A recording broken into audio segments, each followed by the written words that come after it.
Bismillahirrahmanirrahim. Allah l'a honoré en lui donnant le nom d'une sourate entière dans le Coran. Mais qui est donc cet homme?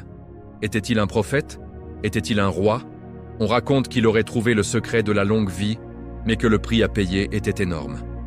Né esclave, il a gagné sa liberté, mais a été enchaîné à 3 reprises et s'est échappé à chaque fois. Il a été le contemporain du prophète Daoud, que la paix soit sur lui, et aurait vécu plus de 1000 ans. Quels sont les secrets de la longévité de ce grand sage? De son enfance à sa vieillesse, plongez avec nous dans la vie fascinante de Luqman le sage. Vous êtes sur Lumière Islam, abonnez-vous pour ne rien manquer. Likez et commentez pour nous aider à partager ce message. Comme l'a dit le prophète Muhammad, que la paix soit sur lui, celui qui guide vers le bien a la même récompense que celui qui l'accomplit. Chapitre 1. Les origines mystérieuses, la naissance d'un sage dans les chaînes de l'esclavage. Bismillahirrahmanirrahim. Chers frères et sœurs, bienvenue sur Lumière et Islam pour ce premier chapitre de notre série captivante dédiée à Luqman al-Hakim, cet homme extraordinaire dont le nom illumine une sourate entière du Saint-Coran. Aujourd'hui, nous remontons aux sources les plus profondes de son histoire. Ses origines, sa naissance dans un monde de tourments et les premiers signes de la sagesse qu'Allah lui accordera. Nous sommes au XIe siècle avant Jésus-Christ, dans les terres brûlantes du haut bassin du Nil. Imaginez ces vastes étendues de sable doré, bordées par le fleuve majestueux qui donne vie à tout, le Nil. À cette époque, la région que nous appelons au jour, le Soudan et le sud de l'Égypte, est connue sous le nom de Nubie ou Couche. C'est une terre riche en or, en ivoire, en animaux exotiques et malheureusement en esclaves. Les pharaons d'Égypte, puissants et impitoyables, étendent leur domination vers le sud. Leurs armées pillent, conquièrent et ramènent des milliers de captifs. Mais attention, l'esclavage à cette époque est pas uniquement basé sur la couleur de peau. Les Nubiens, peuple fier aux traits sombres, aux lèvres épaisses et à la stature imposante, peuvent être à la fois esclaves, soldats, fonctionnaires, voire même rois, lorsqu'ils renversent le pouvoir égyptien. La roue de la fortune tourne vite dans ces terres anciennes. C'est dans ce chaos, au cœur de la Nubie, qu'est né Luqman. Les sources anciennes s'accordent. Il n'est pas venu au monde dans des palais aux colonnes dorées, enveloppés de soieries fines. Non, Luqman est né esclave. Son père, Bora, faisait partie de ces dizaines de milliers d'hommes et de femmes arrachés à leur liberté par les guerres et les razzias. Ses racines plongent profondément dans les terres africaines fertiles arrosées par le Nil, peut-être même jusqu'en Abacha, l'Éthiopie ancienne. Dès son plus jeune âge, Luqman connaît la dure réalité de l'esclavage. Il grandit dans un village nubien sous domination égyptienne, ou peut-être déjà emmené plus au nord comme captif. Il n'a pas connu les jeux insouciants des autres enfants. À la place, le travail dès l'aube, les ordres secs des maîtres, le poids des chaînes invisibles de la soumission. Mais déjà, quelque chose de différent brille en lui. Les gens autour de lui le remarquent sans pouvoir l'expliquer. Là où les autres enfants parlent sans cesse ou courent partout, Luqman écoute. Il observe, il se tait. Ses yeux sombres, profonds comme le Nil la nuit, scrutent le monde avec une intensité rare. On raconte qu'enfant, il passait des heures à contempler la nature. Les cycles des saisons, le comportement des animaux, la croissance des plantes, tout l'attirait. Tandis que les autres dormaient, il restait éveillé à observer les étoiles. Quand tout le monde s'agitait le jour, lui s'isolait pour réfléchir. Quel était son métier dès l'enfance? Les récits divergent, mais tous convergent vers une chose. Il était toujours proche de la nature, loin du tumulte des hommes. Certains savants disent qu'il était berger. Imaginez-le, jeune garçon aux pieds nus, guidant un troupeau dans les collines nubiennes. Sous le soleil écrasant, il apprenait les secrets des plantes des montagnes, laquelle soulage la fièvre, laquelle guérit les blessures, laquelle nourrit les bêtes. Chaque herbe semblait lui murmurer un secret qu'Allah avait caché pour ses serviteurs. D'autres sources affirment qu'il était apprenti charpentier. Ses mains rugueuses touchaient le bois brut, et déjà il comprenait que chaque arbre porte en lui une histoire, une force, une sagesse. Il découvrait les mystères cachés dans les veines du bois, comme il découvrirait plus tard ceux cachés dans les cœurs humains. Mais une chose est certaine, même vêtu des habits grossiers d'un esclave, même les mains calleuses par le labeur, Une lumière intérieure grandissait en lui. Une sagesse que ni les rois ni les savants de l'époque ne possédaient encore. À mesure qu'il grandissait, les gens du village commencèrent à remarquer son lien particulier avec la création d'Allah. À 17 ans environ, il se mit à fabriquer des remèdes à base de plantes. Un enfant fiévreux guérit, une femme blessée retrouve la santé, un vieillard soulage ses douleurs. Bientôt, son nom circula dans le village, puis dans les régions voisines. On venait le voir de loin. Ce jeune esclave noir aux lèvres épaisses, à l'apparence simple, mais aux paroles rares et profondes. Il ne parlait que lorsque c'était nécessaire, et chaque mot portait le poids de la vérité. Comme le prophète Sulaiman, alayhi salam, comprenait le langage des animaux. Luqman, dit-on, commençait à comprendre le langage des plantes. Chaque herbe, chaque arbre lui révélait son secret. Je guéris telle maladie. Je soulage telle douleur. Allah avait créé des milliers de plantes, chacune avec une propriété unique, pour soigner les 770 types de maux dont souffre l'humanité. Mais cette notoriété naissante dérangeait. Les magiciens, les charlatans qui vivaient de la crédulité des gens, voyaient en lui une menace. Ils trompèrent les malades avec des rituels vides, des amulettes sans pouvoir. Luqman, lui, guérissait vraiment, par la permission d'Allah. Jaloux, ils complotèrent. Selon certaines sources, ils se réunirent en secret, rachetèrent Luqman et sa famille à leur maître, puis les libérèrent, à une condition, qu'ils s'exilent loin, très loin, pour que plus personne n'entende parler de ce jeune guérisseur. Mais une autre histoire, plus célèbre, nous raconte une libération bien différente et bien plus belle.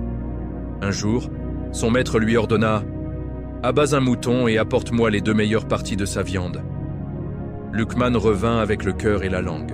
Le maître, surpris, demanda ensuite « Maintenant, apporte-moi les 2 pires parties. » Luqman apporta encore le cœur et la langue. Le maître s'irrita. « Que signifie cela ?» Luqman répondit calmement « Ô maître, quand l'homme est sur le chemin du bien, rien n'est meilleur que son cœur et sa langue. Mais quand il est sur le chemin du mal, rien n'est pire que son cœur et sa langue. » À ces mots, le maître fut touché au plus profond de son âme. Il comprit qu'il avait devant lui non un simple esclave, mais un être béni d'une sagesse divine. Il l'affranchit sur le champ. Luqman avait environ 17 ou 18 ans. Pour la première fois de sa vie, il était libre. Libre de voyager, libre de découvrir de nouvelles plantes, libre de chercher la connaissance qu'Allah avait dissimulée dans sa création. Et c'est exactement ce qu'il fit. Il partit vers le nord, vers l'Égypte, là où son destin allait prendre un nouveau tournant dramatique. Mais cela, chers frères et sœurs, nous le découvrirons dans le prochain chapitre. Si cette histoire de Luqman vous a touché, si elle vous a fait réfléchir à la sagesse qu'Allah peut accorder même à un esclave, alors n'hésitez pas. Abonnez-vous à Lumière Islam dès maintenant pour ne manquer aucun chapitre de cette série exceptionnelle. Likez cette vidéo pour que l'algorithme la montre à plus de personnes et commentez ci-dessous. Quelles leçons avez-vous déjà tirées de la jeunesse de Luqman? Partagez avec nous, car celui qui guide vers le bien reçoit la même récompense que celui qui le fait.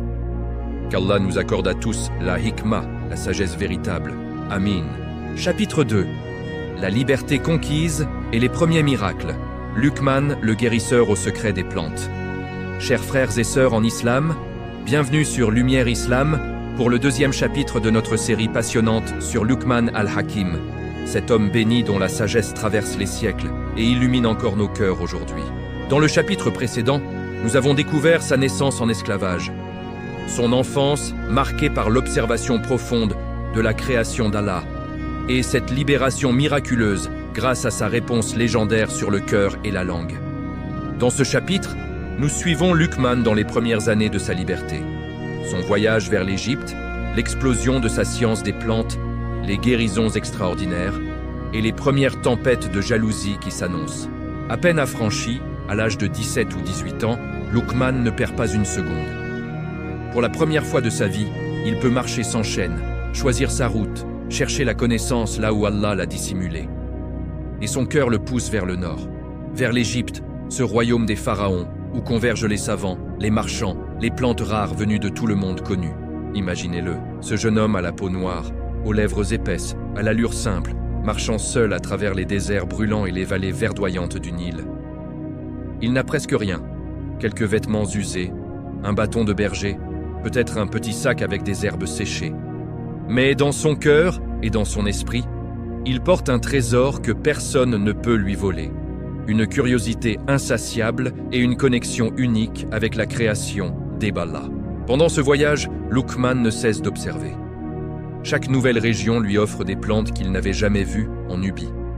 Il les touche, les sent, les goûte avec prudence et surtout, il écoute. Car, comme les sources le rapportent, Allah lui avait accordé un don exceptionnel. Il comprenait le langage des plantes. Chaque herbe, chaque arbre, chaque fleur lui révélait son secret thérapeutique. « Je suis faite pour calmer la fièvre », murmurait une plante aux feuilles velues. « Mes racines guérissent les maux de ventre », chuchotait une autre. « Mes fleurs apaisent les blessures du cœur », révélait une troisième. Luqman notait tout dans son esprit, parfois sur des morceaux d'écorce ou de papyrus. Il apprenait que pour chaque maladie qu'Allah avait permis à l'humanité, il avait créé un remède dans la nature. Les savants diront plus tard qu'il existe des remèdes végétaux pour plus de 770 types de maux. Et Luqman en découvrait déjà des dizaines. Arrivé en Égypte, sa réputation le précède rapidement. On parle de ce jeune nubien affranchi qui guérit ce que les médecins égyptiens ne peuvent soigner. Les pauvres viennent d'abord, un enfant brûlant de fièvre, une mère épuisée par des douleurs chroniques, un vieillard aux articulations raidies. Luqman les accueille avec humilité, prépare ses mélanges d'herbes, prononce des invocations, et par la permission d'Allah, les malades repartent guéris. Bientôt, même les notables frappent à sa porte.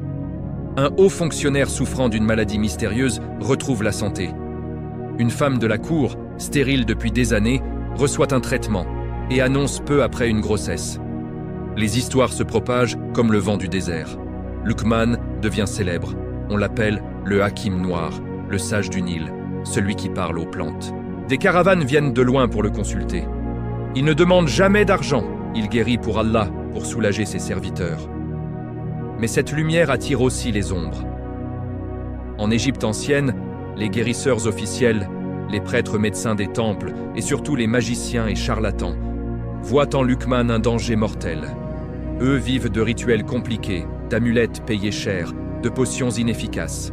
Luqman, lui, guérit gratuitement, rapidement et vraiment.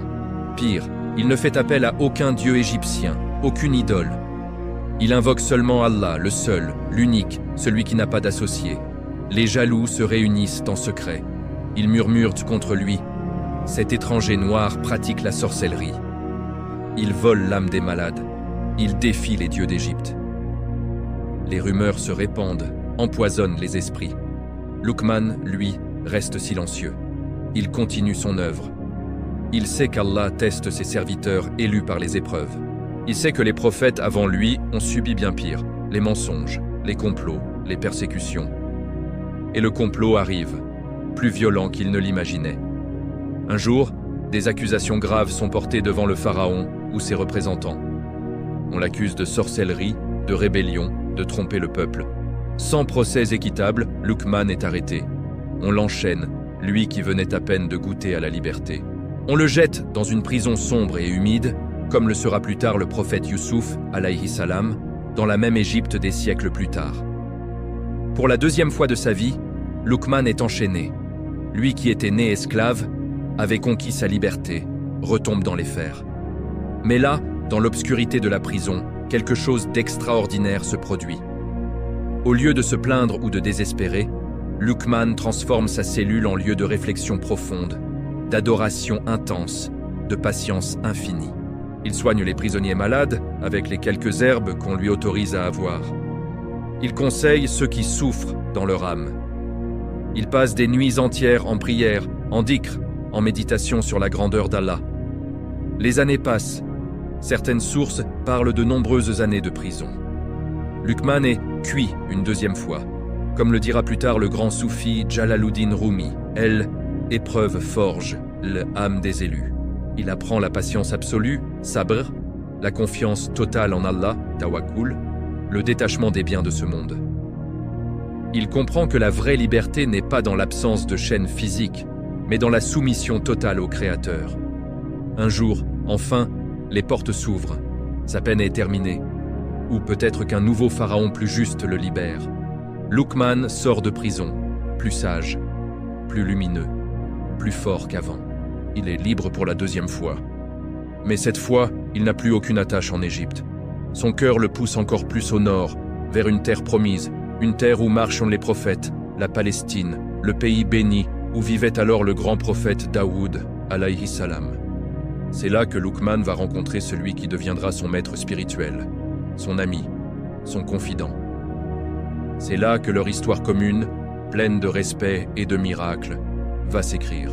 Mais cela, chers frères et sœurs, nous le découvrirons dans le prochain chapitre, Inch'Allah. Cette histoire de Luqman nous rappelle que les plus grandes épreuves cachent souvent les plus grandes bénédictions, qu'Allah nous accorde la patience de Luqman et la sagesse qu'il lui a donnée. Si ce chapitre vous a émerveillé, si vous avez senti votre cœur vibrer à l'idée que même dans les chaînes, on peut être libre par la foi, alors agissez maintenant. Abonnez-vous à Lumière Islam pour recevoir chaque nouveau chapitre en priorité. Likez cette vidéo pour que ce message atteigne des milliers d'autres âmes. Et commentez ci-dessous. Quelle épreuve dans votre vie vous a rendu plus proche d'Allah? Partagez votre histoire, car chaque témoignage est une lumière pour les autres. Celui qui guide vers le bien reçoit la même récompense que celui qui le fait. Qu'Allah nous place tous parmi ses serviteurs patients et sages. Amin. Chapitre 3, la rencontre légendaire. Luqman et le prophète Daoud, alayhi salam. Chers frères et sœurs bien-aimés, continuons avec le 3e chapitre de notre série envoûtante sur Luqman al-Hakim. Après avoir traversé l'esclavage, la liberté, les guérisons miraculeuses et les chaînes de la prison égyptienne, Luqman sort enfin de l'épreuve, plus purifié, plus sage, plus proche d'Allah. Son cœur, désormais détaché des illusions de ce monde, aspire à une terre sainte où la révélation divine résonne encore dans l'air. Il marche vers le nord, à travers déserts et vallées, jusqu'à ce que s'ouvre devant lui la terre bénie de Palestine, Cham, la terre des prophètes. C'est là, au temps du prophète roi Daoud, alayhi salam, que va se produire l'une des rencontres les plus belles et les plus riches de sens de l'histoire spirituelle de l'humanité. À cette époque, les enfants d'Israël vivent un âge d'or sous le règne de Daoud. Allah lui a accordé à la fois la prophétie et la royauté. Sa voix fait vibrer les montagnes, les oiseaux chantent avec lui, et même les bêtes sauvages s'apaisent à son passage. Le Zabur lui a été révélé, et il passe ses nuits en prière, ses jours à juger avec justice. Luqman arrive dans cette région comme un voyageur humble, sans titre, sans escorte. Il a environ 30 ou 40 ans, mais ses yeux portent déjà la profondeur de plusieurs vies. Les savants s'accordent, Luqman et Daoud ont vécu à la même époque. Certains disent que Luqman a vécu jusqu'à 700 ans, d'autres jusqu'à 1000 ans dans ces terres bénies. Allah seul sait la vérité. Très vite, Luqman commence à fréquenter les assemblées de Daoud. Il s'assoit au fond, silencieux, observant, écoutant. Il ne parle que rarement, mais quand il ouvre la bouche, chaque mot est une perle de sagesse. Daoud, ce prophète au cœur immense, remarque rapidement cet homme à la peau noire, à l'apparence simple, mais à l'âme rayonnante. Peu à peu, une relation profonde s'instaure entre eux, un mélange unique de respect mutuel, d'amitié spirituelle et d'enseignement réciproque. Luqman devient même, selon certaines sources, l'un des proches assistants de Daoud. Imaginez cela, un ancien esclave nubien aux côtés d'un prophète roi.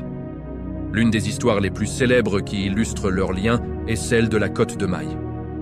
Un jour, Luqman entre dans l'atelier privé de Daoud. Le prophète est en train de travailler le fer. Allah lui a accordé le miracle extraordinaire de ramollir le fer dans ses mains comme de la pâte, sans besoin de feu intense. Daoud relie des anneaux de fer, les tisse, les forme. Il est en train d'inventer la première côte de maille de l'histoire, une armure légère et protectrice qui révolutionnera les batailles. Luqman observe en silence. Intérieurement, il se pose 1000 questions. Que fait-il? À quoi cela servira-t-il? Mais il ne dit rien. Il se souvient de sa propre règle. La sagesse, c'est souvent de se taire au bon moment. Il reste assis des heures, sans bouger, sans interrompre. Il regarde simplement le fer prendre forme sous les mains bénies de Daoud. Enfin, le prophète termine. Il enfile l'armure, se lève et déclare: voilà une protection extraordinaire pour le combat. Un bouclier solide et léger à la fois. À cet instant, Luqman sourit doucement et prononce l'une de ses phrases les plus célèbres. Le silence est sagesse, mais peu de gens le pratiquent. Daoud comprend immédiatement la profondeur de cette leçon. Luqman a appris sans poser une seule question, simplement par l'observation patiente et le respect du moment. Une autre fois, c'est Daoud qui interroge Luqman. Le prophète roi, malgré tous les dons qu'Allah lui a accordés, la royauté, la prophétie, la beauté de la voix, la force, voit en Luqman une paix intérieure qu'il admire profondément. Il lui demande un jour: « Ô Luqman, je te vois renoncer à tant de biens de ce monde, à tant de positions élevées que les gens convoitent. Pourtant, tu es l'homme le plus serein, le plus aimé, le plus en paix que je connaisse. Comment as-tu atteint ce degré ?» Luqman, avec son humilité habituelle, répond en résumant toute sa vie en quelques principes simples mais immenses. « Je n'ai jamais menti. Je n'ai jamais trahi une confiance qui m'était confiée. Je ne me suis jamais occupé des affaires qui ne me concernaient pas. » Daoud, alayhi salam, pourtant prophète, reste impressionné. Il dit: « Ce sont là des qualités difficiles à atteindre, mais qui élèvent l'homme au plus haut rang. » Ces échanges montrent la beauté de leur relation. Daoud, avec l'autorité de la révélation, et Luqman, avec la profondeur de la sagesse inspirée. L'un complète l'autre. Le prophète consulte même parfois le sage pour des affaires, tant il valorise son discernement. Pendant des décennies, Luqman vit auprès de Daoud. Il enseigne dans les cercles de sciences, forme des étudiants, transmet sa connaissance des plantes et surtout sa hikma, sagesse. L'ancien esclave est devenu un maître respecté, un wali d'Allah, dont les paroles guident les cœurs. Mais même dans cette période bénie, une nouvelle épreuve l'attend. La 3e fois où il sera enchaîné, puis libéré par la grâce d'Allah. Une histoire incroyable qui nous montre que les épreuves ne cessent jamais pour les élus, mais qu'Allah les élève à chaque fois plus haut. C'est une histoire qui se passe dans un marché animé, où un noble confond Luqman avec son esclave fugitif. Mais cela, chers frères et sœurs, nous le raconterons en détail dans le prochain chapitre, Inch'Allah. Cette rencontre entre Luqman et Daoud nous enseigne que la vraie grandeur haine n'est pas dans les titres ou la richesse, mais dans la pureté du cœur, le silence sage et la soumission à Allah. Qu'Allah nous permette de goûter ne serait-ce qu'une goutte de leur sagesse et de leur proximité avec lui. Si ce chapitre vous a émerveillé, si vous avez senti votre cœur battre plus fort en imaginant ces deux lumières divines côte à côte, alors n'attendez pas. Abonnez-vous immédiatement à Lumière Islam pour ne rater aucun épisode. Likez cette vidéo pour que des milliers d'autres découvrent cette histoire sublime. Et commentez ci-dessous. Quelle qualité de Luqman aimeriez-vous le plus adopter dans votre vie? Le silence sage? La véracité absolue? L'indifférence aux affaires inutiles? Partagez, car chaque commentaire est une sadaqa jariya. Celui qui guide vers le bien reçoit la même récompense que celui qui le fait. Qu'Allah nous réunisse tous auprès des prophètes et des saints au paradis. Amen. Chapitre 4, la 3e chaîne. L'épreuve du marché et la patience infinie de Luqman. Chers frères et sœurs, passons au 4e chapitre de notre série captivante sur Luqman al-Hakim. Après avoir vécu des décennies auprès du prophète Daoud, alayhi salam, enseigner la sagesse, former des générations d'étudiants et goûter à une vie de respect et de proximité avec Allah, Luqman décide de poursuivre son voyage spirituel. Son cœur, toujours assoiffé de connaissances et de secrets cachés dans la création, le pousse vers l'Est, vers l'Anatolie, cette terre fertile décrite comme un jardin du paradis, riche en plantes rares et en vallées luxuriantes. Il traverse mer et montagne, arrive dans ce qui est aujourd'hui la Turquie, et s'installe temporairement dans des régions comme Adana ou l'ancienne Misis, où la végétation abondante lui permet de continuer ses recherches sur les remèdes divins. Il guérit toujours, enseigne toujours, mais reste humble, discret, loin des palais et des foules. Et c'est là, au milieu de cette vie paisible, que survient la 3e et plus surprenante des chaînes qui marqueront sa vie. Un jour, Luqman se rend au marché d'une grande ville anatolienne. Les étals débordent de fruits, d'épices, de tissus colorés. L'air embaume le pain frais et les herbes séchées. Luqman, vêtu simplement, cherche des plantes rares pour ses mélanges thérapeutiques. Il marche lentement, observant, réfléchissant, comme à son habitude. À quelques pas de lui, un noble richement habillé cherche son esclave qui s'est enfui quelques jours plus tôt. Cet esclave est noir, comme Luqman, et porte des traits similaires. Le noble est furieux. Il a perdu un bien précieux et son orgueil est blessé. Soudain, son regard tombe sur Luqman. Pour lui, pas de doute, c'est son esclave. La ressemblance est frappante aux yeux d'un homme pressé et en colère. Sans réfléchir, il se précipite, attrape Luqman par le bras et crie « Où étais-tu passé, misérable? Cela fait des jours que je te cherche. Viens immédiatement !» Les gens autour s'arrêtent, regardent la scène, mais personne n'ose intervenir. Le noble est puissant, connu pour son tempérament. Et Luqman, que fait-il? Il ne proteste pas, il ne crie pas. « Je suis Luqman le sage, l'ami de Daoud, le guérisseur célèbre. » Il ne rappelle pas sa gloire passée, ses milliers de guérisons, sa proximité avec les prophètes.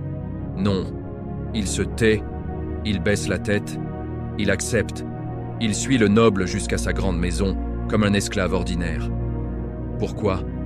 Pourquoi cet homme qui a été libéré 3 fois, qui a vécu auprès d'un prophète, qui a atteint les sommets de la sagesse, accepte-t-il cette humiliation sans un mot? Parce qu'il sait que tout vient d'Allah. Parce qu'il sait que l'ego est le plus grand ennemi du serviteur. Parce qu'il sait que la vraie liberté est intérieure et que les chaînes du corps ne peuvent atteindre l'âme soumise à Allah. Les jours passent, puis les semaines, puis les mois. Luqman est traité comme un esclave, travaux durs, ordres secs, parfois même mauvais traitement. On lui donne les tâches les plus ingrates, on le surveille, on l'insulte. Mais Luqman reste patient. Il accomplit chaque ordre avec perfection.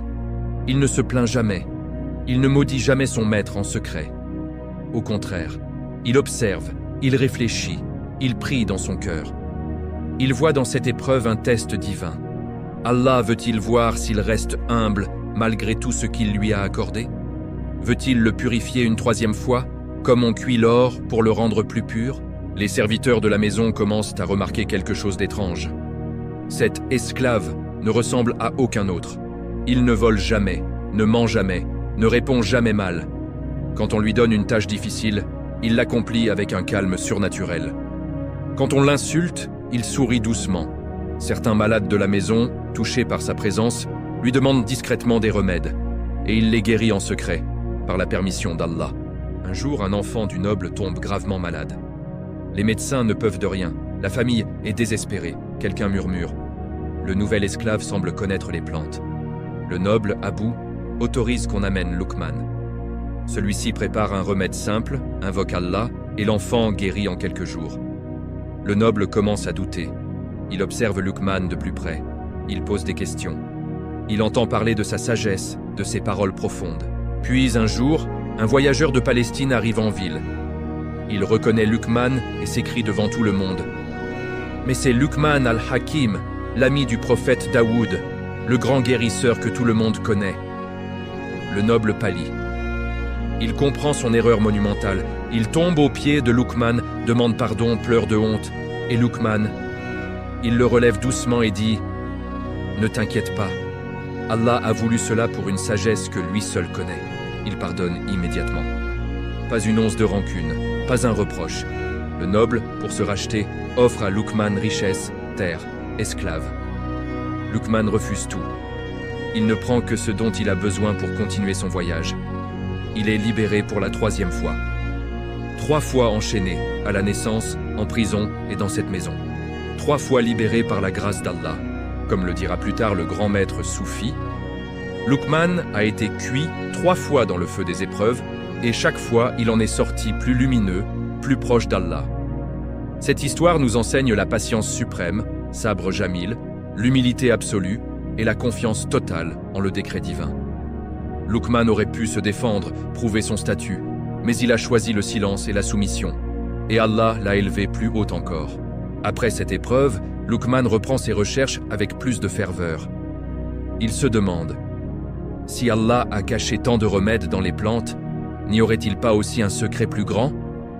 Le secret de la longue vie ou même de l'élixir de jeunesse?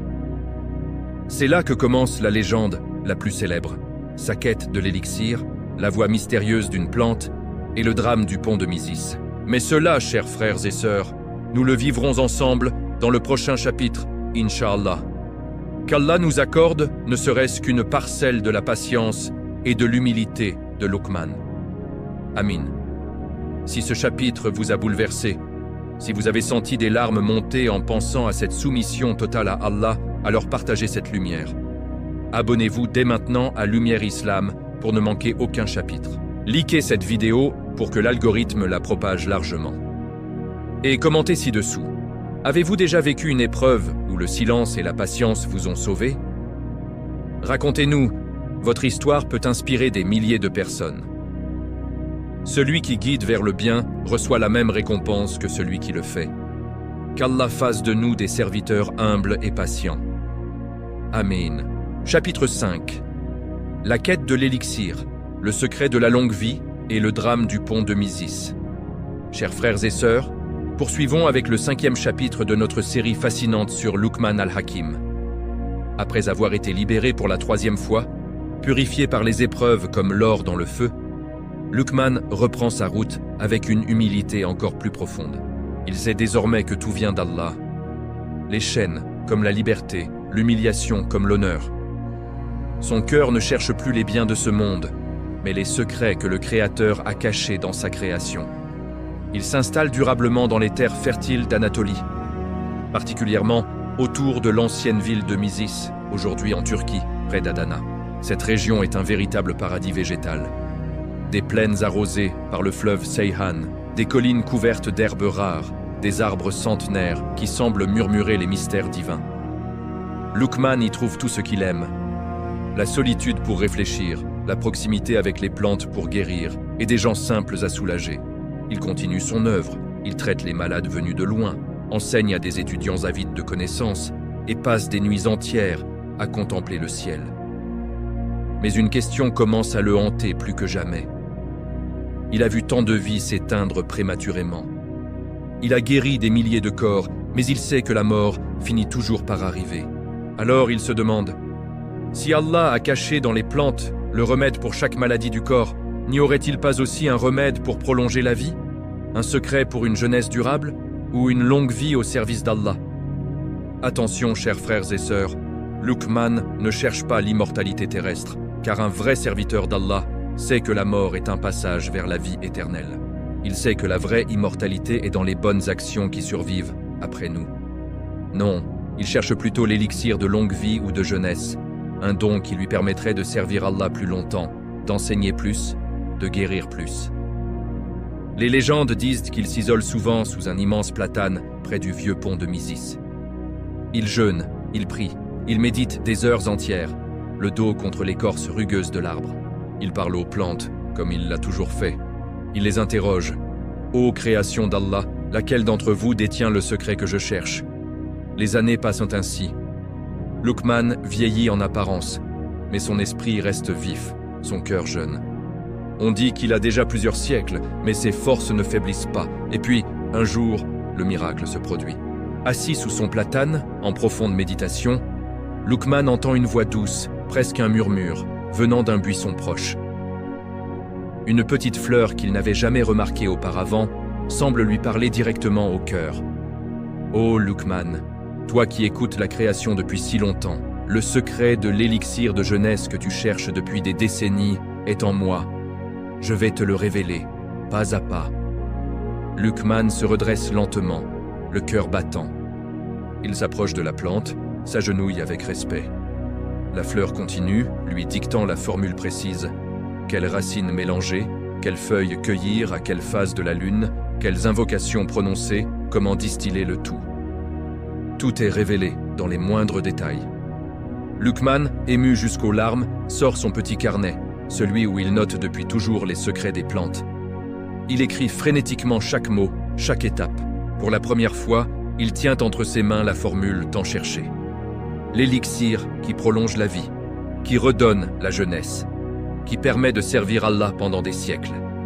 Excité comme un enfant, il se lève, serre son carnet contre son cœur et se hâte vers sa maison pour commencer la préparation. Il traverse le vieux pont de Misis, ce pont antique aux arches majestueuses qui enjambe le fleuve Seyhan. Le vent souffle doucement ce jour-là. Puis soudain, une rafale violente, inattendue. Le carnet s'envole de ses mains. Luqman crie, tend les bras, mais trop tard. Les pages tourbillonnent dans l'air, puis tombent une à une dans les eaux tumultueuses du fleuve. Il court le long du pont, essaie de rattraper ce qu'il peut, plonge même la main dans l'eau. Mais rien. Tout disparaît, emporté par le courant.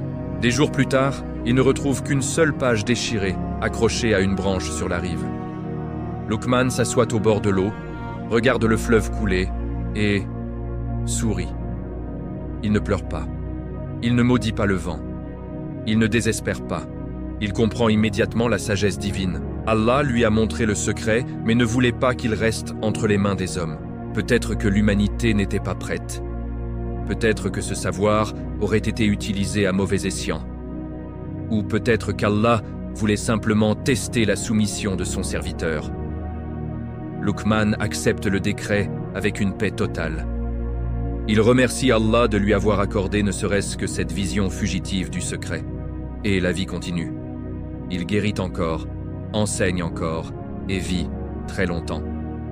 Les sources disent 700 ans, 1000 ans, voire plus. Seul Khidr et lui, parmi les Walis, ont reçu une telle longévité. Certains savants disent que la page sauvée a permis à la science médicale de progresser plus tard. D'autres que cette histoire nous enseigne que les vrais trésors ne sont pas dans les formules matérielles, mais dans la soumission à Allah. Cette légende du pont de Misis est la plus célèbre de toutes celles concernant Luqman. Elle nous rappelle que même les plus grands serviteurs d'Allah ne possèdent rien en propre. Tout appartient à Allah, et il donne et reprend selon sa sagesse infinie. Après cet épisode, Luqman continue à voyager, à enseigner, à prodiguer ses conseils immortels, ceux-là même que le Coran nous transmettra pour l'éternité. Et ces conseils, ces perles de sagesse qu'il a données à son fils et à l'humanité entière, nous allons les explorer en profondeur dans les prochains chapitres. Mais cela, Inch'Allah, dans le chapitre 6. Qu'Allah nous accorde la soumission et la paix intérieure de Luqman face au décret divin. Amen.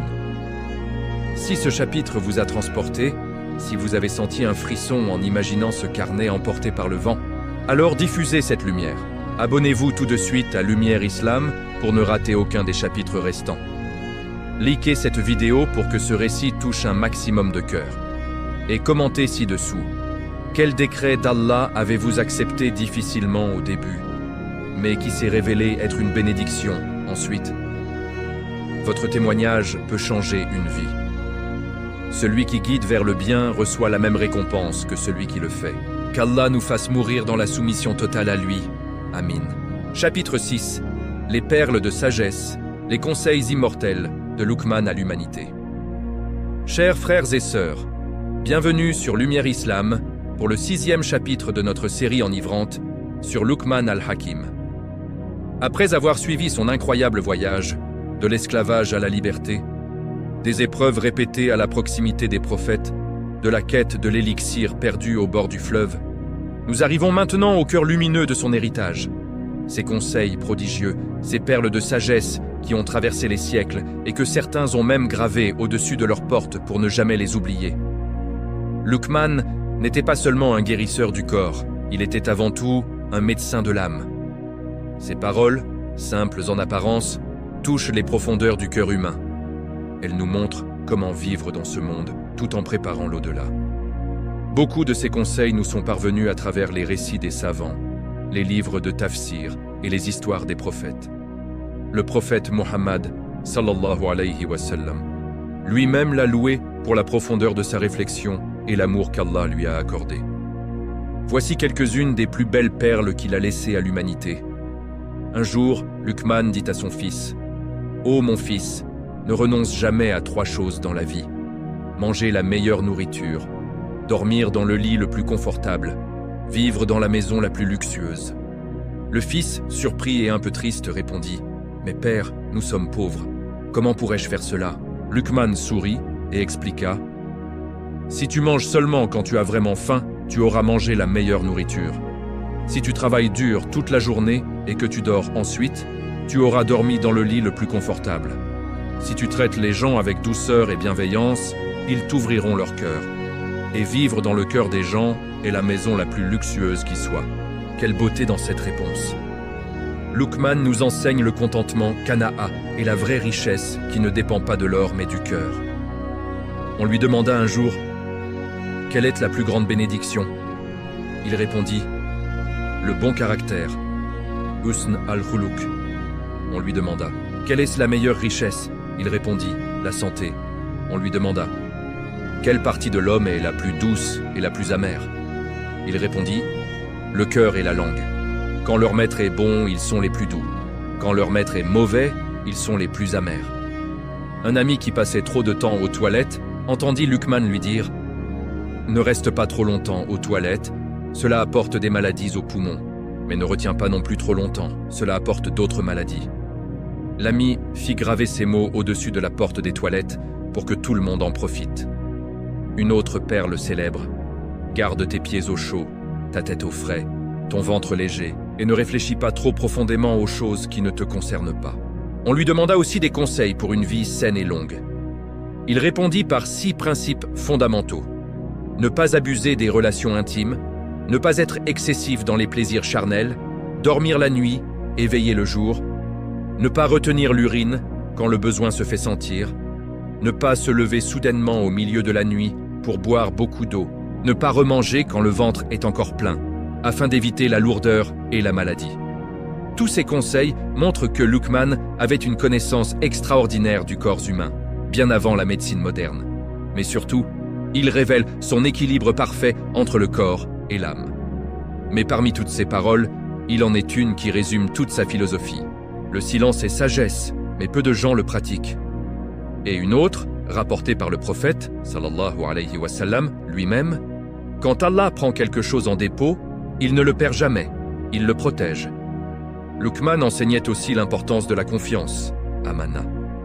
Ne jamais trahir ce qui nous est confié, que ce soit un secret, un objet ou une responsabilité. Il répétait sans cesse à ses étudiants « Ne vous occupez pas de ce qui ne vous concerne pas ». C'est l'un des secrets de la paix intérieure. Ne pas s'encombrer l'esprit avec les affaires des autres, les rumeurs, les jugements inutiles. Ces versets sublimes de Sourate Luqman, qui commencent par le tawhid et finissent par l'humilité dans la marche et la voie, sont la preuve éternelle que sa sagesse venait directement d'Allah. Et c'est précisément cette partie divine, ces versets coraniques et leur explication profonde, que nous allons étudier en détail dans les prochains chapitres, verset par verset, leçon par leçon. Car Luqman n'était pas seulement un sage parmi les sages. Il était un modèle éducatif universel pour tous les parents et tous les enfants jusqu'à la fin des temps. Mais cela, chers frères et sœurs, nous le découvrirons ensemble dans le chapitre 7, Inch'Allah. Qu'Allah nous permette de mettre en pratique ne serait-ce qu'un seul de ces conseils de Luqman. Amin. Si ce chapitre vous a fait réfléchir, si une de ces perles a touché votre cœur et vous a donné envie de changer quelque chose dans votre vie, alors partagez cette lumière sans attendre. Abonnez-vous à Lumière Islam pour recevoir chaque nouveau chapitre. Likez cette vidéo pour que ces sagesses atteignent plus de personnes. Et commentez ci-dessous. Quel conseil de Luqman vous a le plus marqué aujourd'hui et pourquoi? Votre commentaire peut être une source d'inspiration pour des milliers d'âmes. Celui qui guide vers le bien reçoit la même récompense que celui qui le fait. Qu'Allah nous fasse tous bénéficier de la hikmah de Luqman. Amin. Chapitre 7. Le modèle divin. Les conseils coraniques de Luqman à son fils. Partie 1. Chers frères et sœurs, bienvenue sur Lumière Islam, pour le 7e chapitre de notre série passionnante sur Luqman al-Hakim. Jusqu'à présent, nous avons suivi son parcours extraordinaire. Né esclave, libéré 3 fois, proche du prophète Daoud, chercheur infatigable des secrets de la création et détenteur d'une sagesse qui a émerveillé les générations. Mais le plus grand honneur qu'Allah lui a accordé n'est pas dans les légendes ou les récits historiques. Il est dans le Saint-Coran lui-même. Allah, le Très-Haut, a immortalisé Luqman en lui consacrant une sourate entière. Sourate Luqman. Et dans cette sourate bénie, il nous transmet directement les conseils que Luqman a donnés à son fils. Des conseils si parfaits, si complets qu'ils forment un modèle éducatif universel pour tous les parents et tous les enfants jusqu'au jour du jugement.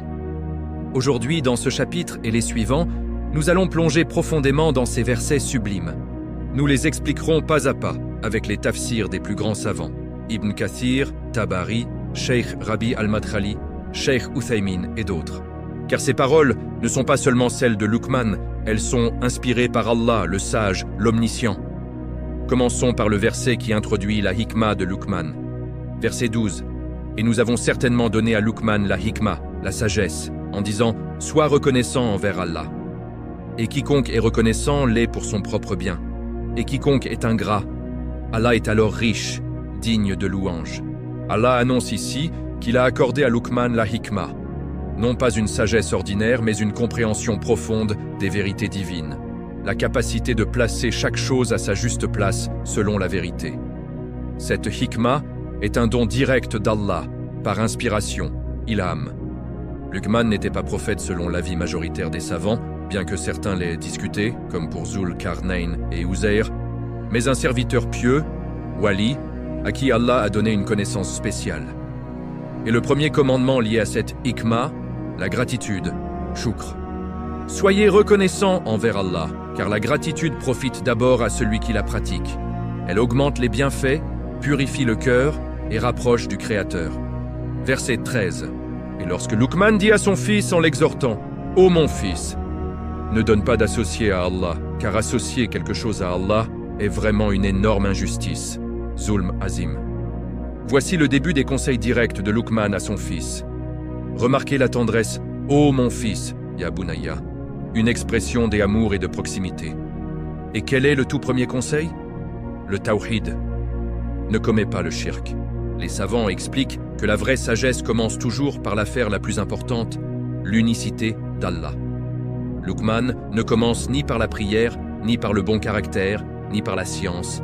Il commence par le fondement même de la religion. Car sans tawhid pur, rien n'a de valeur.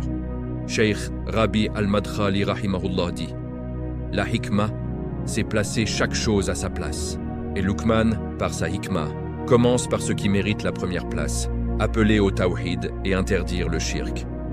Le shirk est appelé zulmazim, une énorme injustice, car c'est l'injustice la plus grave, attribuer à une créature ce qui n'appartient qu'au Créateur. Le prophète, sallallahu alayhi wa sallam, a expliqué ce verset dans un hadith authentique, Bukhari et Muslim. Quand les compagnons ont eu peur en entendant le verset « Ceux qui croient et ne mêlent pas leur foi à l'injustice », le prophète les a rassurés. Ce n'est pas ce que vous pensez. C'est, et comme ce que Luqman a dit à son fils, ne donne pas d'associé à Allah, car le shirk est une énorme injustice. Verset 14-15. Et nous avons commandé à l'homme le bien envers ses pères et mères. Sa mère l'a porté, subissant faiblesse sur faiblesse, et son sevrage est en 2 ans. Sois reconnaissant envers moi et envers tes parents. Vers moi est le devenir. Mais s'ils te forcent à m'associer ce dont tu n'as aucune connaissance, alors ne leur obéis pas. Accompagne-les cependant dans ce monde, de façon convenable. Après le tawhid, Allah nous rappelle immédiatement le droit des parents, surtout de la mère, qui endure tant de souffrances, grossesse, accouchement, allaitement pendant 2 ans. La gratitude envers les parents vient juste après la gratitude envers Allah. Mais il y a une limite claire. Si les parents ordonnent le shirk, on ne leur obéit pas dans cela. Cependant, on continue à les traiter avec bienveillance, marouf, dans les affaires de ce monde, les servir, les respecter, dépenser pour eux, même s'ils sont mécréants. Ibn Kathir rapporte une histoire touchante. Ce verset est descendu concernant Sa'd ibn Abi Waqqas, radiyallahu anhu. Sa mère avait juré de ne plus manger ni boire tant qu'il ne quitterait pas l'islam. Sa'd refusa d'abandonner sa religion, mais continua à prendre soin d'elle. Elle finit par manger. Cheikh al-Madkhali commente « Accompagne-les dans ce monde de façon convenable » signifie bonne conduite, dépenses, service, douceur, tout sauf l'obéissance dans le péché. Verset 16. Ô mon fils, même si c'était le poids d'un grain de moutarde, fût-il dans un rocher, ou dans les cieux, ou dans la terre, Allah le ferait sortir. Allah est subtil, parfaitement informé. Luqman enseigne maintenant la conscience permanente qu'Allah voit tout, sait tout, même le plus infime. Rien n'échappe à sa connaissance, ni une bonne action minuscule, ni un péché caché.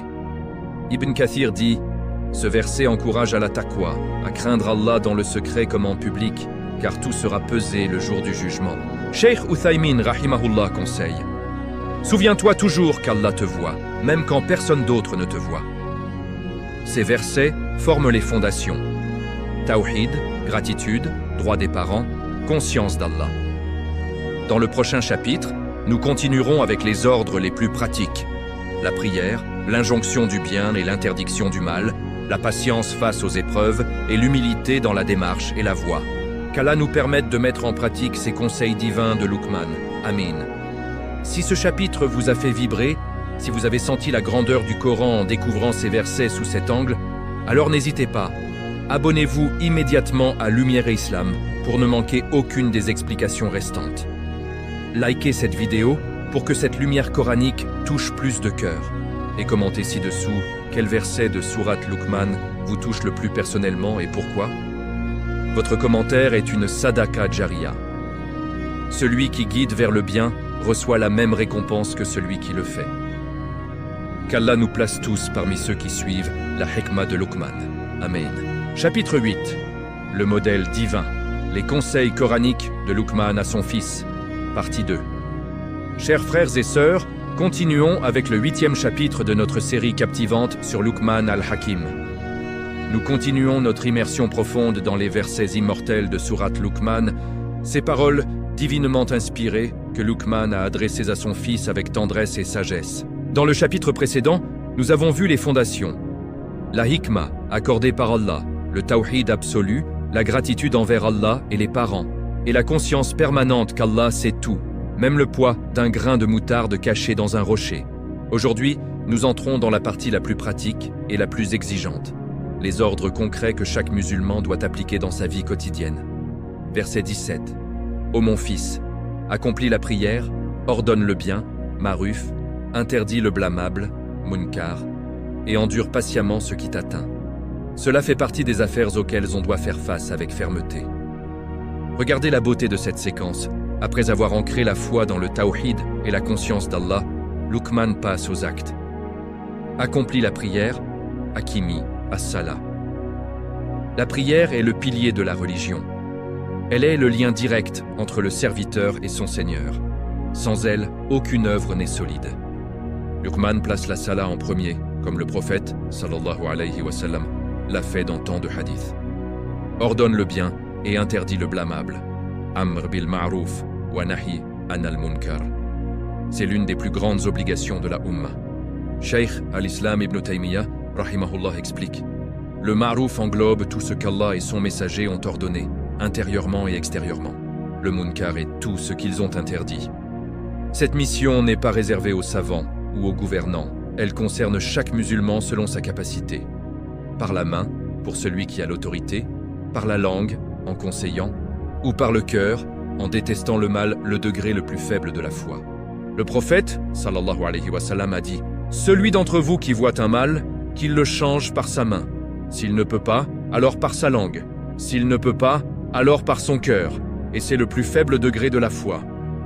Muslim, endure patiemment ce qui t'atteint. Wasbira lama asabak. Ibn Kathir rahimahullah commente: celui qui ordonne le bien et interdit le mal rencontrera inévitablement des épreuves, des moqueries, des insultes, des menaces. C'est pourquoi Luqman ordonne immédiatement la patience. La sabre ici n'est pas une simple résignation, c'est une patience active, ferme, accompagnée de constance. Le prophète, sallallahu alayhi wa sallam, a dit: personne n'a reçu un don meilleur et plus vaste que la patience. Bukhari et Muslim. Ibn Qayyim al-Jawziyya, rahimahullah, explique que la patience est obligatoire dans 3 cas. Dans l'obéissance à Allah, dans l'éloignement du péché face aux décrets douloureux d'Allah. Et c'est exactement ce que Luqman enseigne ici. Versets 18-19. Et ne détourne pas ton visage des gens par orgueil, et ne marche pas sur la terre avec insolence. Allah n'aime pas tout orgueilleux vaniteux. Et sois modéré dans ta démarche, et baisse ta voix. La pire des voix est certes le braiement de l'âne. Luqman termine ses conseils par l'éducation du comportement extérieur, car la vraie foi se reflète dans les actes les plus simples. Ne pas détourner le visage par orgueil, kibr. Le kibr est le rejet de la vérité et le mépris des gens.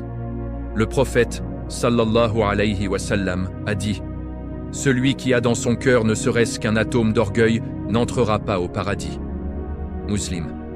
Cheikh As-Sa'di rahimahullah explique « Rejeter la vérité par orgueil équivaut au kufr. Mépriser les gens par orgueil est un grand péché qui empêche la miséricorde. Ne pas marcher avec insolence. La démarche arrogante, les pas lourds, le regard hautain, tout cela trahit un cœur malade. Luqman enseigne l'humilité dans chaque geste, être modéré dans la marche et baisser la voix. La modération, iktisad, est la voie du milieu, la sunna dans tout. Marcher calmement, parler doucement, sauf quand il faut élever la voix pour le bien. Allah termine par une image forte. La voix la plus détestable est celle de l'âne. Cela nous rappelle que la douceur dans la parole est une marque des croyants. Ces versets forment un programme éducatif complet. Foi pure, tawhid, gratitude, conscience d'Allah, prière, réforme de la société, patience face aux épreuves, humilité dans le comportement. Luqman n'a pas seulement parlé, il a vécu tout cela. Né esclave, enchaîné 3 fois, il n'a jamais montré d'orgueil. Toujours humble, toujours patient, toujours doux. Dans les prochains chapitres, nous verrons les récits sur sa mort, les lieux attribués à sa tombe, ce que le prophète, sallallahu alayhi wa sallam, a dit de lui, et les dernières leçons que nous pouvons tirer de sa vie extraordinaire. Qu'Allah fasse de nous des parents qui éduquent comme Luqman et des enfants qui écoutent comme son fils. Amin. Si ces versets ont touché votre cœur, si vous avez ressenti le désir de changer quelque chose dans votre comportement quotidien, alors partagez cette lumière coranique. Abonnez-vous dès maintenant à Lumière Islam pour ne pas rater les derniers chapitres. Likez cette vidéo pour que ces explications atteignent plus de musulmans. Et commentez ci-dessous, quel ordre de Luqman? Prière, Amr bil Marouf, patience, humilité. Avez-vous le plus besoin de renforcer dans votre vie aujourd'hui? Votre réponse peut aider quelqu'un d'autre à se rapprocher d'Allah. Celui qui guide vers le bien reçoit la même récompense que celui qui le fait. Qu'Allah nous accorde la hikma véritable et la constance dans le bien. Amin. Chapitre 9. La fin d'un géant. La mort de Luqman, ses tombeaux et ce que le prophète a dit de lui. Chers frères et sœurs, bienvenue sur Lumière Islam pour le 9e et avant-dernier chapitre de notre grande série sur Luqman al-Hakim. Après avoir vécu des siècles, traversé des épreuves que peu d'êtres humains ont connues, enseigné aux côtés de Daoud, alayhi salam, conseiller des rois et des savants, guéri des milliers de malades et reçu la hikma directement d'Allah, Luqman al-Hakim arrive au terme de sa longue, très longue vie. Les savants divergent sur son âge exact au moment de sa mort. Certains disent 700 ans, d'autres 800, d'autres encore 1000 ans ou plus. Seul Khidr, alayhi salam, et lui, parmi les grands walis, ont reçu une telle longévité. Le prophète a dit à son sujet « Luqman était un serviteur droit qui réfléchissait profondément à la grandeur d'Allah, qu'il aimait et qu'Allah aimait. Allah lui accorda la hikma en récompense. » Rapporté par Tabarani et jugé Hassan par certains. Un autre hadith authentique rapporte que le messager d'Allah a demandé aux compagnons « Savez-vous d'où venait Luqman ?» Ils répondirent « Allah et son messager savent mieux. » Il dit « Il était d'Habasha, Éthiopie ancienne. Il était noir, avec des lèvres épaisses et des pieds plats.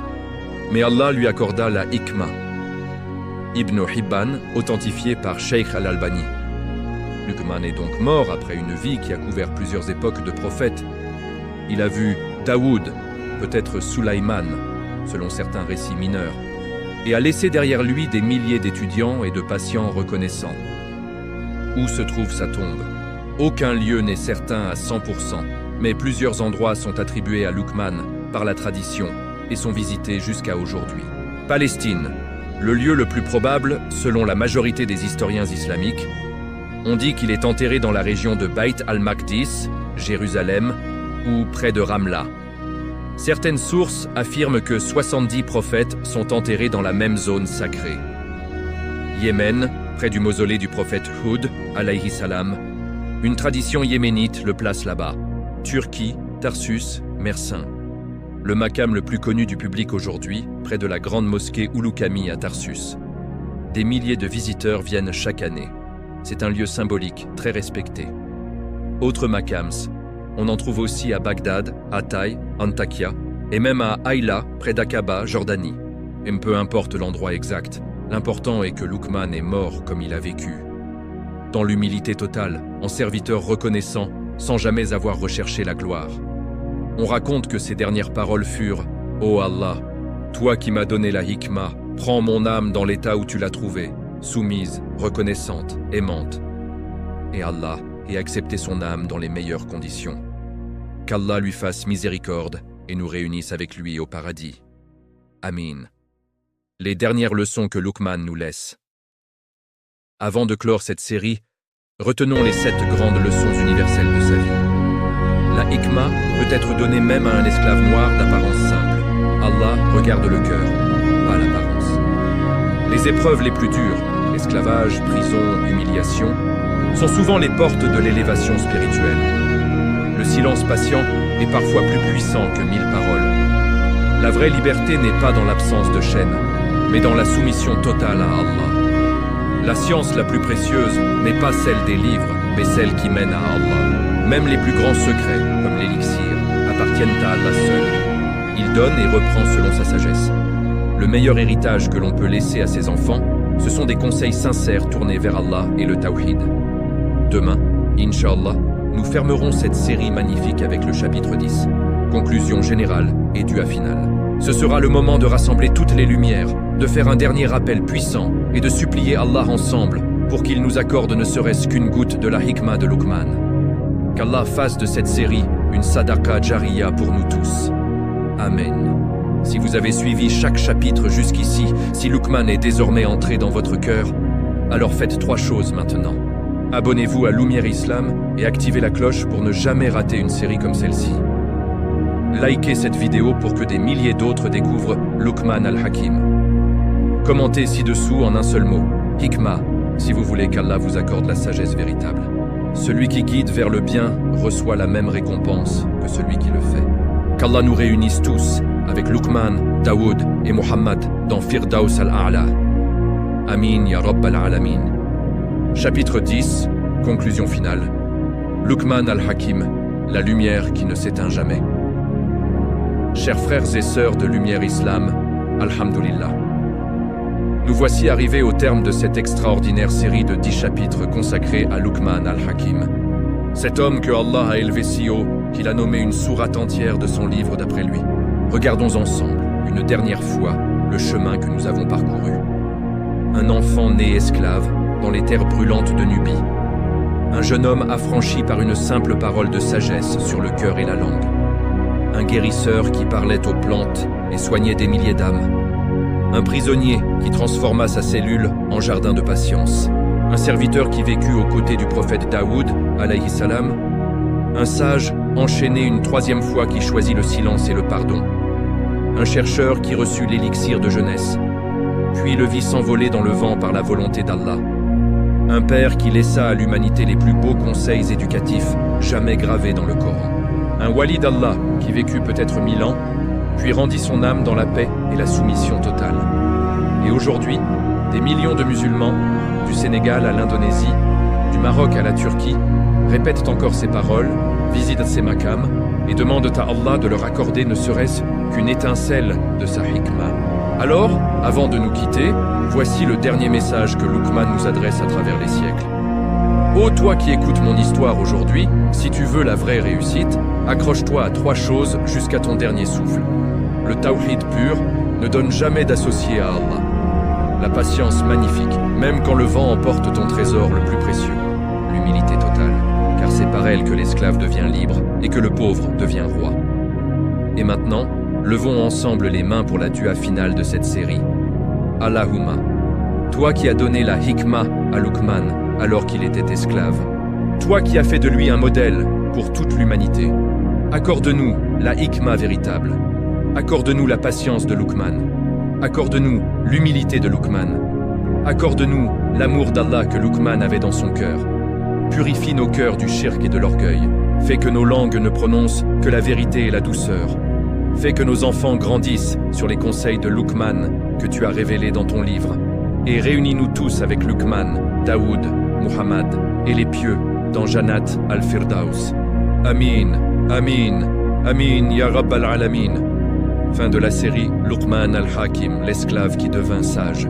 Chers frères et sœurs, si cette série vous a touché, transformé, fait pleurer ou sourire, alors ne la gardez pas pour vous. Abonnez-vous maintenant à Lumière Islam et activez la cloche pour ne jamais rater les prochaines séries Zulkarnain, les compagnons, les femmes du paradis, etc. Likez cette vidéo et partagez-la partout. WhatsApp, Instagram, TikTok, Facebook. Commentez ci-dessous simplement Alhamdulillah ou qu'Allah nous donne la hikmah de Luqman. Chaque commentaire, chaque partage est une sadaqa jariya qui continue après nous. Celui qui guide vers le bien reçoit la même récompense que celui qui le fait. Qu'Allah fasse de cette série une lumière qui illumine vos maisons, vos cœurs et vos tombes. On se retrouve très bientôt pour une nouvelle série encore plus puissante, Inch'Allah. Wa sallallahu ala sayyidina Muhammad wa ala alihi wa sahbihi wa sallam. Barakallah fikum à tous. Lumière et Islam. La lumière ne s'éteint jamais.